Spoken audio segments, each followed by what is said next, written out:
నమస్తే అండి. Welcome back to Saritha cooking and vlogs. ఈరోజు మన రెసిపీ వచ్చేసి అన్నం వడియాలండి. సో, వీటి టేస్ట్ అయితే చాలా బాగున్నాయి. సో, ఇవి చేయడానికి ఒక రీజన్ కూడా ఉందండి. సో, ఇంట్లో అన్నం మిగిలిపోయింది. సో, ఏం చేయాలో అర్థం కాలేదు.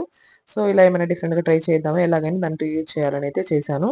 సో, ఒక్కోసారి మన ఇంట్లో చుట్టాలు అలా వచ్చినప్పుడు గానీ, లేకపోతే ఏదైనా రీజన్ వల్ల మన అన్నం ఒక్కోసారి ఎక్కువ వండేయడం వల్ల మిగులుతూ ఉంటదండి.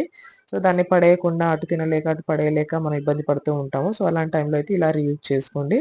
సో, వీటి అంటే ఇలా చేసుకున్న టేస్ట్ అయితే బావుంటాయండి. ఇవి వడియాల టేస్ట్. సో, ఇప్పుడు మిగిలిపోయిన అన్నాల్ని ఇలా మొత్తం మిక్సీ జార్‌లో వేసుకోవాలి.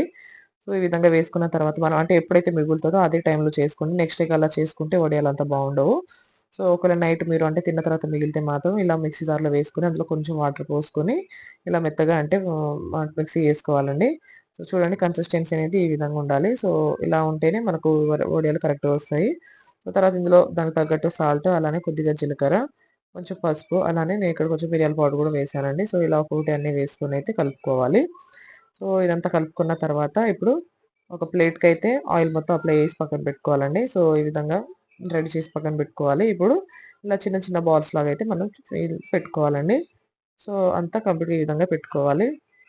సో, కాబట్టి ఈసారి ఇంకా అన్నం మిగిలితే కంపల్సరీ ఇలా ట్రై చేయండి. పడేసే బదులు ఇలా రీయూజ్ చేసుకోవడం బెటర్ కదండీ. ఒక్కోసారి అంటే తినాలనిపియదు అలానే పడేయబుద్ధి కాదు. సో, ఏం చేయాలో అర్థం కాదు కాబట్టి అలాంటి వాళ్ళ కోసమే ఈ వీడియో. సో, ఇలా చేసుకుంటే నాకు 2 ప్లేట్లలో నిండినాయండి. సో, ఇలా చేసుకున్న వాటిని మనం ఎండలో అయితే కంప్లీట్‌గా 24 అవర్స్ పెట్టుకోవాలి. ఇట్లా అంటే 1 ఆర్ 2 డేస్. 2 డేస్ పెట్టినా ఇంకా మనకు మంచిగా ఎండిపోతాయి. సో, 1 డేలో అయితే ఎండిపోతాయి. మీరు కావాలంటే ఒక 2 డేస్ వరకు కూడా పెట్టుకోవచ్చు. సో, చూడండి ఇలా నేను కరెక్ట్ 1 డే అంటే 24 హవర్స్ అలా పెడితేనే ఇలా ఎండిపోయినాయండి. సో, ఎండలో పెట్టినా కాబట్టి ఇలా తొందరగా ఎండిపోయినాయి. సో, ఇలా ఇలా ఎండబెట్టుకుంటేనే మనకు అంటే మళ్ళీ మనం వడియాలు చేసుకునేటప్పుడు కూడా మనకు క్రిస్పీగా అలా వస్తాయండి. సో, ఇలా ఎండిపోయిన తర్వాత ఇప్పుడు అంటే కొంచెం కడాయిలో అయితే ఆయిలేసుకొని ఆయిల్ బాగా హీట్ అవ్వాలండి. సో, హీట్ అయిపోయిన తర్వాత మాత్రమే మనం ఈ విధంగా అయితే ఫ్రై చేసుకోవాలి. సో, ఈ విధంగా చేసుకుంటే టేస్ట్ అయితే నిజంగా చెప్తున్నా బావుందండి. కాబట్టి ఈసారి గనుక అన్నం మిగిలితే కంపల్సరీ ఈ విధంగా ట్రై చేయండి. ట్రై చేసి మీకెలా వచ్చిందో మీ ఫీడ్‌బ్యాక్‌ని నాతో షేర్ చేసుకోండి. అలానే ఇంకా వీడియో నచ్చితే కంపల్సరీ లైక్ చేయండి. మీకు యూజ్ అయినట్టు అనిపిస్తే కంపల్సరీ కామెంట్ కూడా చేయండి.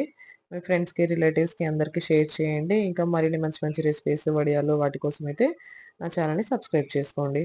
Thanks for watching.